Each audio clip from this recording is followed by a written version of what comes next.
xildhibaan ilhaan cumar oo ka mid ah baarlamanka aqalka koongareyska ee dowladda maraykanka ayaa waxa ay dhowaan booqasho ku martay qaybo kala duwan oo ka mid ah puntland iyo weliba soomaaliya iyadoo u kuurgalaysay xaalada ay ka mid tahay amniga guud ahaan soomaaliya gaar ahaanna magaalooyinka xamar iyo weliba sidoo kale puntland oo ay inta badan safarra ku madhay u kuurgelidda baahiyaha adeegyada bulshada sida wadooyinka isku socodka gaadiidka iyo weliba amniga iyo weliba al-shabaab dagaalada lagula jiro hadda meesha ay marayaan ayaa ay ilhaan cumar u kuurgalaysay muddooyinkii ay joogtay dalka soomaaliya oo ay safar ku joogtay waxyaabaha kale ee ay puntland u timid inta badan waxa ay ku sheegtay riyooyin aabbaheed allah u naxariistay oo geeriyooday uu socdaal ugu imaan jiray puntland in ay hirgeliso iyadoona ay sheegtay in ay isku dayeyso sidii ay wax uga qaban lahayd maadaama aabba uu aad u jeclaa riyooyinkiisana ay rumayso waxay kale oo aad u ammaantay arrimaha doorashooyinka qof iyo cod oo golayaasha deegaanka puntland ay xilliga kan isku hawshay waxaana ay sheegtay guud ahaan soomaaliya meel arrimaha doorashooyinka awal qof iyo cod ay ka dhici jireen inay somalilan oo qura ay ahayd islamarkaasna ay bogaadinaysa in haatan puntland ay iyadu tijaabinayso dhinaca golayaasha deegaankana ay qabanayso maadaama hadda 3 degmo si toos ah loogu guulaystay waxaana ay sheegtay in degmooyinka qaybo ka mid ah ay tagtay iyadoona kulamo la qaadatay madaxdii loo doortay waxay ilhaan cumar sheegtay in amniga puntland uu yahay mid aad u wanaagsan waxaana ay bogaadisay doorashooyinka qof iyo cod iyadoona sheegtay in madaxweynaha puntland iyo weliba dhaqanka kala duwan ay soo dhoweeyeen iyagoona si wanaagsan ugu soo dhoweeyey ulana hadlay arrimaha danahooda puntland waxaana ay sheegtay in ay aad ugu bogaadinayso uguna hambalyeynayso dadaalada puntland iyo weliba amniga sida looga shaqaynayo ilhaan cumar markaad waraysigeedan ay siisay jaaliyadda dalkaasi minnesota waraysi ay siisay ay ku sheegtay kuna gudbisay dhambaal qurux badan oo ay uga hadlaysa amniga guud ahaan dalka soomaaliya iyo weliba dadaalada dhinaca dowladda federaalk soomaaliya iyo puntland iyadoona si gaara uga hadashay dhinaca amniga tillaabooyinka dowladda federaalka ka qaaday waxay sheegtay in dadaalka dhinaca abaaraha laga sameeyey iyo weliba dadaalkoodu aad u hooseeyey waxaana ay sheegtay inay muhiim tahay in laga shaqeeyo sidii dadka loo taakulayn lahaa xildhibaan ilhaan cumar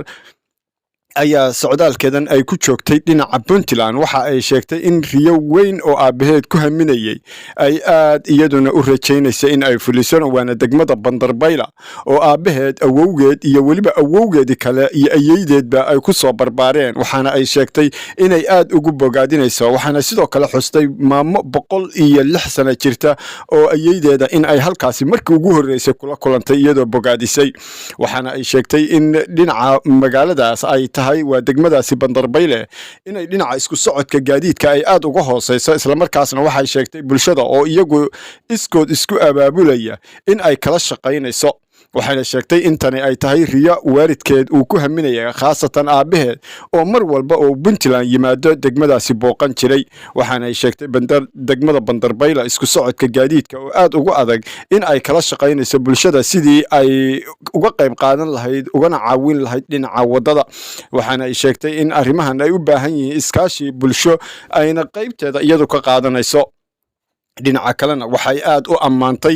dadaalada dowladda federaalk soomaaliya ee dhinaca amniga iyo weliba ka shaqaynta dhinaca laamaha ammaanka waxaana ay xustay inay muhiim tahay in laga wada shaqeeyo ammaanka dhinacyada puntland iyo weliba sidoo kale dowladda federaalk soomaaliya waxaana ay sheegtay dowladda soomaaliya inay tallaabooyin wanaagsan dhinaca ammaanka ka qaaday ilhaan cumar oo waraysigan bixisay oo siisay dalka minnesota mid ka mid a jaaliyadaha ayaa sida tan uga hadashay garowa aan ku afbilownay markii aan Soomaaliya aan tagnay haddee puntland waa meel aan fursad u helay 2011kii kow inaan booqdo haddana 16kii aan tagay ilaahay u naxariistay aniga aabba labada marba aan isla tagnay in aan ku laabto oo hadda progresskeedii aan arko wixii iska bedelay 6 sano aan ka maqnaa muhiimay ahayd madaxweyne dani si fiican noo soo dhaweeyey waxaan fursad u helnay hadda programyaalka ay wadaan shaqada ay hayaan dadka dareenkooda fikirka ay ka qabaan dowladda Puntland kulli in aan aragno waxaan kaleeto tagnay Qardho oo maxaa la dhahaa isheeg doorasho dad lagu soo doortay aan la kulanay Soomaaliya saad u ogtahay doorashooyinka badanaa waxay ka dhacaan only Somaliland kaliya dhinaceeda marka Puntland qofkii qof iyo codkiisa inuu xor u yahay inuu asiga qof doorto oo aanan wakiil loo noqon qof loo soo dooran marka Qardho waxaan la kulmay wiil hadee gudoomiyaha Qardho anaga meeyar u naqaanaa oo hada da'yar oo firfircoon oo la soo doortay duqa magaalada Qardho aan duq ahayn aad u da'yar hada aniga xataa wax badan iga da'yar waa wax lagu farxo dadka hadii ay xor codkooda u leeyihiin waxay dooranayaan qof iyaga matali karo waxaan kaleeto la kulmay maxaa la dhahaa sheeg ismayaasha ismada ku nool Qardho iyo dad kala duwan hadda ehelkayga badan walaalahayga degan inaadayaalkayga degan ismada yaa kamid ah aad Qardho ugu tagtay kuwa tiro badan hadda maraba inaan kala qaado oo aan fursad u helay iyagana in aan meesha isku wareysan qaar Boosaaso ka yimid oo aan meesha fursad ugu helay qaar magaalooyin kale aan tagi karin ka yimaaday aan fursad isku lahayn Qardho hadda waa meel dadka soo dhaweyso oo waxay dhahaan cultural hub magaalada dhaqanka la dhahaa marka markasto aan tago dad aan hadda meelaha kale aan ku arkin aan fursad u helay inaan ku gartay waxa ku xigtay Qardho markaas Bandarbayla Bandarbayla waxay ku lahayd dareen gooni ah sida laga dareemay waay so Bayla markaan usii soconay waxaan sii marnay Dhuudo iyadana taariikhi ah maama ayeeday oo 106 sano jirto aan meesha kula kulmay markii ugu horeysay aan is aragnay ahayd marka Bayla hadda waxaan u maleynayaa wax badan aan ka hadlayo dadku ay ogyihiin waa meesha aabahay uu ku dhashay awowgiis iyo aabihiis iyo waa dadka aabahay oo dhan adeeradii eedooyinkii badankood waa reer Bayla aaba wax badan uu Bayla ka sheekeyn jiray wax badan Bayla ayay bikoota Bayla way tahay hadda waan filayaa u maleynayaa in ayeediina inay ku dhashatay aan jeclahay Bayla aabo waxay u ahayd meel special ah soo da'yarka laga waday marka wiligiis uu xiiseyn jiray markastuu fursad u helana uu tagi jiray meel fudud ma aha oo la gaari karo laakiin wuu ku dadaali jiray in markasta uu tago aad uu xiiseyn jiray in ani asigoo isla socono aan tagno fursadaas maanan helin laakiin in aan fuliyo ballantii aan ka qaaday hadii uu nool yahay haduu dhintaba inaan maalin soo arki doono magaaladiisii uu jeclaa oo asiga soo barbaarisay waxay ahayd mid muhiim ah haddana Bayla hadda waa meel aad iyo aad u qurux badan oo waxaan u maleynayaa reer Bayla markay ka sheekeynayaan waxaa loo maleeyaa dadka in ay ku dardarayaan la buubuuninayo laakiin markaa tagtid waa meel hadee quruxdeeda aan la soo koobi karin waxaan u maleynayaa inta meel Soomaaliya aan ka tagay oo hadee bad leh ama Muqdisho ha ahaato ama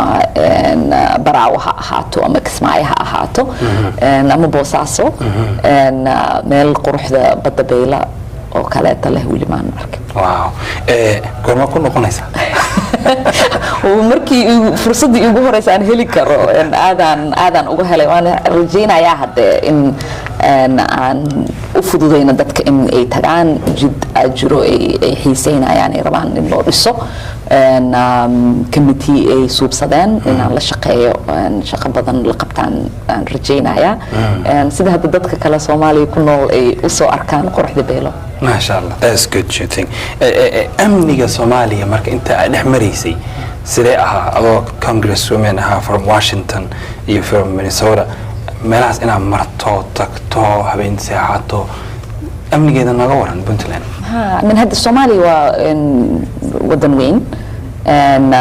Puntland وقبل وين سيد ميل كستو أي تحي أمني ميل كستو اسكو سماها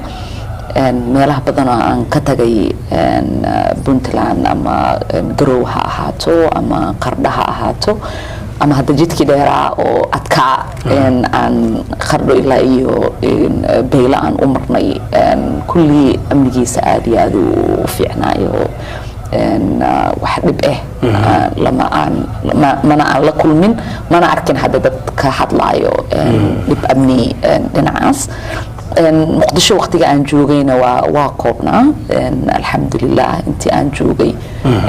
وحامي لنعيسو ونبقى عن أركي marka madaxdii aad kala kulantay dabcan markaad ka soo tagtay Puntland waxaad soo aaday Muqdisho xamar Muqdisho madaxdii aad la kulantay sidii lagu soo dhaweeyay ayada bal faahfaahin naga sii sidii wallahi si fiican aan loo soo dhaweeyay Muqdisho markii aan tagnay madaxweynaha iyo ra'iisul wasaaraha la kulanay waxaan la kulanay xildhibaan tiro badan wasiirayaal si sharaf leh ay noo soo dhaweeyeen wasiirka dhinaca dumarka si sharaf leh noo soo dhaweysay iyadana way ku mahadsan tahay عشان شرفي يسوبيان رئيس وزراء إيو برلمانكا سوماليا وهذا لمد أهيد عشان شرفتي مدحوينها بنتلان إيو برلمانكا بنتلان نوسوبيان وحان فرصة وهلني إن عن هذا لنا سياسة ديسكوريس إنه إن أمنية عن كوضع هذا إن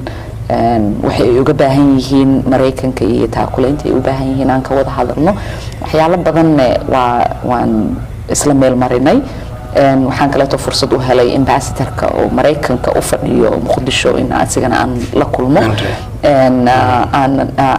ambassador Andres oo aan also la kulmo USAID directorka oo asigana markaas joogay Muqdisho aan ka hadalno abaaraha wixii laga qabanayo وحي Soomaaliya dhinaca taakuleynta ay ka geysatay Mareykanka la dagaaltanka abaaraha in uusan nolol qaadin dad aynan ku dhiman waxaan kale oo si fiican iskaga wareysanay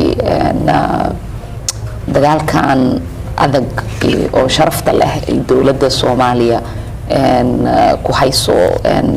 al-shabaab iyo argagixisayaalka Soomaaliya hadda waqti badan rafaadiyay iyo dad badan oo masaakiin ah dilay